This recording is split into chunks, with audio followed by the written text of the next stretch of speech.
আপনি আমাকে জিজ্ঞেস করেছেন কিভাবে দ্রুত ধনী হওয়া যায়, ঠিক? জি ঠিক। সেরা সমাধান 5 ওয়াক্ত সালাত আদায় করুন, আর ফজরের আগে 2 রাকাত সুন্নাত মিস করবেন না। জানেন কেন? মানুষ যখন বিশ্বের টপ 10 জন ধনী ব্যক্তির লিস্ট করে, যুবক মানুষেরা। থামুন থামুন ভাই, আমাকে উত্তরটা দিতে দেন। আমি উত্তর দিচ্ছি, আপনি বলছেন যুবক মানুষ। যুবক মানুষেরা, আমি উত্তর দিচ্ছি।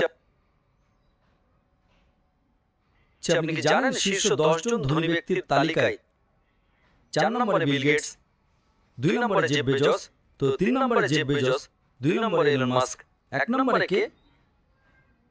একজন মুসলিম যে ফজরের সালাত এবং সুন্নাত আদায় করে, সে এদের চেয়েও ধনী। কারণ নবী সাল্লাল্লাহু আলাইহি ওয়াসাল্লাম বলেছেন যে ফজরের 2 রাকাত সুন্নাত পৃথিবী এবং এর মধ্যে যা কিছু আছে তার চেয়েও বেশি মূল্যবান। মানুষ এসে বলে,